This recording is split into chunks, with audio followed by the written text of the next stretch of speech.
Hey guys, Thetcglover here. I tried to make this video on my other computer, on my laptop, and it came out absolutely shite, so hopefully this time it will be better. I'm gonna do a video review of the Ninja's Archetype that, well, not the whole Archetype, but the ones that are debuting in Order of Chaos, which is going to be the set after the Photon Shockwave. Yeah, so there's quite a few ninjas that have come in to this set. A lot of them are bad, I have to say. Some of them are okay. It's quite interesting though. I mean, when the sneak peek comes along, I'm pretty sure everyone's going to play it, or Insectors. But yeah, Armor Ninjas, they're pretty cool. They've got like good trap cards, they've got a decent spell. It's okay. They've got a few different tricks and stuff. Yeah, so I'll go over them very quickly. Obviously I won't talk about the crap ones anyway. Okay, the first one are the Armor Ninjas. So we've got Armor Ninja Flame. When this card is summoned, you can target one face-up ninja you control and increase its level by 1. So you can make it level 5. So it's not really a effect that you could really use too well, but I will talk about its use in a minute. Armor Ninja Air. When this card is summoned, you can decrease a ninja's level by 1. I wouldn't use that card at all. Not even 1. There's no real point to using it at all. I mean, side it if you want, but really isn't that great. Armor Ninja Aqua. When your opponent monster declares a direct attack, you can banish this card and negate the attack, and you must have another ninja in your graveyard to activate and resolve the effect. So, it means that you can negate any direct attack, which is pretty cool. It's like Necrogarden, except it's not so useful, but it is a ninja, so you can use it with the support. I would run 1 just because it's okay. I mean, if you really wanted to, but you need to be able to find a way to discard it. Really, I mean, it could save you, but I'd rather use something like Gauze. Gauze is better, or Tragodia. They all have like a much better kind of, field presence. Really, yeah. Anyway, moving on to the best Armor Ninja, Armor Ninja Earth. It's basically got Savage Dragon's effect, where you can special summon it if you control no monsters and your opponent controls a monster. It's level 5. You can combine that with Armor Ninja Flame to bring this card up to level 5, and then you have 2 level 5s, and then you can exceed into Crimson Shadow, which requires 2 level 5 monsters. You can attach 1 material from this card. This turn, ninja monsters cannot be destroyed by battle or card effects, so you can prevent it from being destroyed by battle or card effects. Yeah, so you can use its effect on your opponent's turn as well, which it says in the actual effect itself. You can use it on your opponent's turn, which means that if your opponent tries to destroy it with a dark hole or something like that, then you can stop it being destroyed. And if your opponent attacks it, then you can activate the effect, stop it from being destroyed. So really handy. You can chain it onto your opponent's cards and make them waste their cards, basically.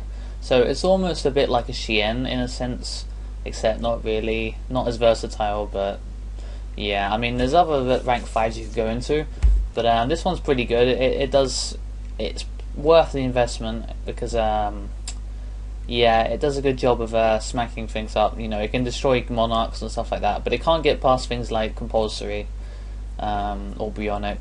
So yeah, and obviously you can chain it onto something like Effect Failure, which is pretty cool, I think. Yeah, you should be able to do that, but it wouldn't be. No, it wouldn't be able to. Okay. Anyway, the other Exceeds monster, that's a ninja, but it's not a numbers card. Armor Ninja Bladeheart, which is a little bit weaker, 2200 attack rather than 24. Requires 2 level 4 warrior types, which all the ninjas are warriors. Once per turn, you can attach 1 Exceeds material from this card to target 1 face-up ninja you control, and it can attack twice. So you can attack twice with this card. Or you can target something else. You can target this if you've got it on the field, which is kind of weird, but or you could target or anything really. Yeah. Anyway, we're going to go to some of the trap cards now. We've got Arbor Ninjutsu Art Freeze Lock. While you control the face-up ninja monster, when the opponent monster declares an attack, you can negate it and end the battle phase. And while this card's face-up, monsters your opponents control cannot change their battle positions. So, in a sense, it's a slightly more situational Swords of Revealing Light, but it doesn't die after 3 turns unless your opponent MSTs it. So it's really good MST bait. You can just keep negating their attacks and ending the battle phase. So it's a really good way to set up and then summon the ninja, yeah, and gain field presence. So if you run 3 of these, it's really annoying. It really is just stops. It's basically like Scrap Iron Scarecrow, but a gazillion times better. I think this card by itself can win games. I mean, like, you need to have a ninja on your field, but there is a way you can get it to your hand, and I'll talk about that in a minute. The next one is Rust Mist. If you control a face-up ninja monster, when your opponent special summons a monster or monsters, Rescue Rabbit, half the attack of those special summon monsters. So your ninjas aren't that strong, except for the Xyz monsters, but basically it stops them from being able to summon something really powerful and get over your monsters. Really good card. It's basically like a Gale, but better, but a bit more able to be destroyed. But yeah, I think it's really cool. I wouldn't use it myself, but I do like how it is somewhat usable. Yeah, very interesting card.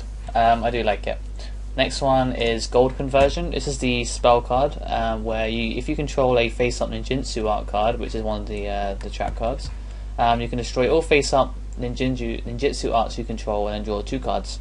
So you can destroy one of your face-up ninjutsu art cards. Thing is, Magic Planter, which is a card in Crossroads of Chaos, I think, or I think it might have been in Crimson Crisis, I don't remember. But you can send one continuous trap card to the grave to draw 2 cards. That card is much more versatile than this. I would not use this card because you can destroy if you have 2 ninjutsu arts on your field. If you have 2 ninjutsu arts on your field, you can destroy. You have to destroy both of them, so you will minus yourself. But this card is searchable by this card, which is Ninja Master Hanzo. This card is really, really good. Probably the best card in the Ninja Archetype, to be honest. It's like a Stratus. When this card is normal summoned, you can add 1 ninjutsu art card from your deck to your hand. So that could be the spell card or the trap cards. When this card is flip or special summoned, you can add 1 ninja monster except Ninja Monster Hanzo from your deck to your hand. So if you special summon it, you can search for a ninja, which is pretty cool. If you normal summon it, you can get a ninjutsu art card. You can get what's the one? Yeah, freeze lock. You can just basically summon Hanzo, set freeze lock, and then your opponent can't attack, and it only costs you 1 card. So 1 card from your hand, I mean. So yeah, that's a pretty good card. But I can see this card being an ultra rare or even a secret when it comes out in the TCG. I really do. This card alone pushes the actual deck into a tier because it's really that good. I mean, if you special summon Earth and then you summon this, you just get some really good field presence. Really good card. It's like really good. Monster Reborn it, search, get a ninja in your hand, and you can just summon and exceed.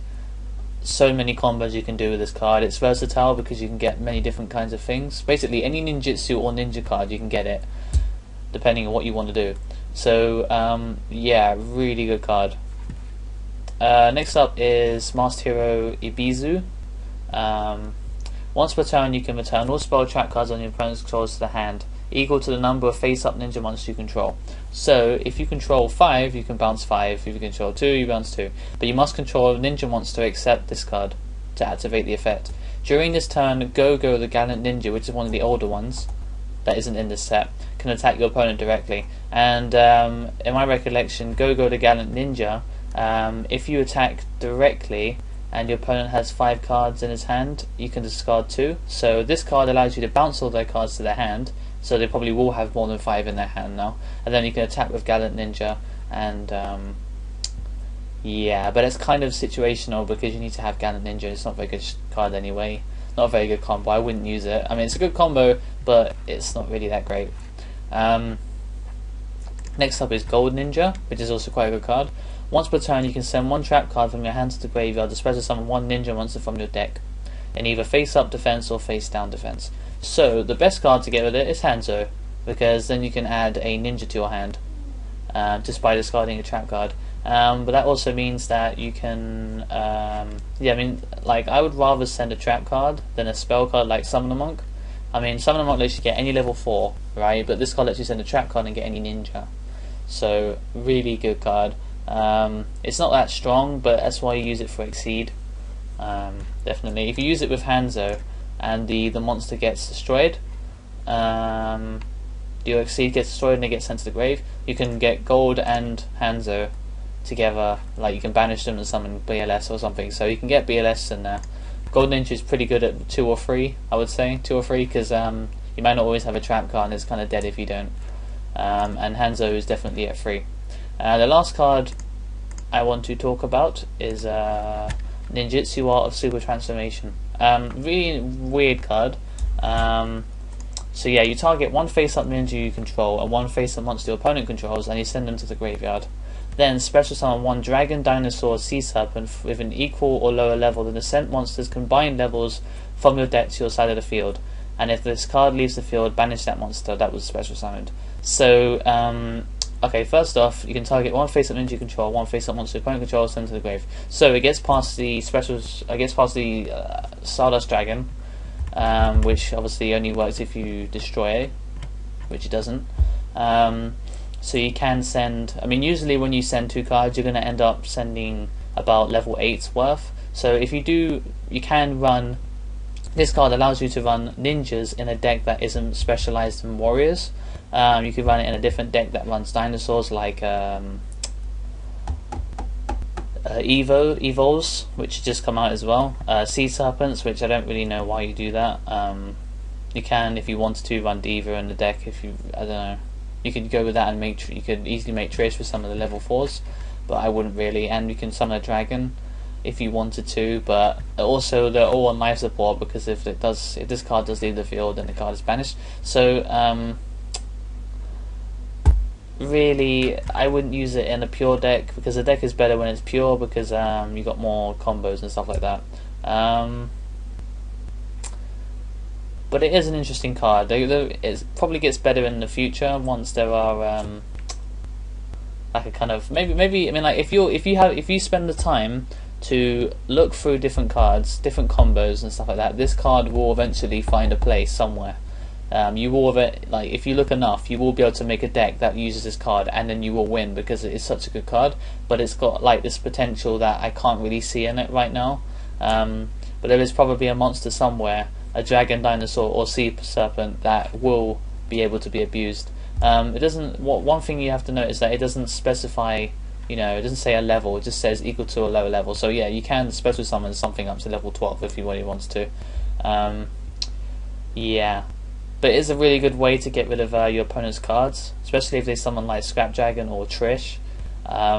Gets rid of their cards, lets you special summon a card, and yeah. But yeah, definitely the MVP of the entire Archetype is definitely Hanzo. As I said before, 1800 Stratus, searches, attack. It's got a high attack. It's a really good card. That's all I can say about it. This Archetype, most of the cards in the Archetype are quite bad, but you only need about 4 of them to make the deck good.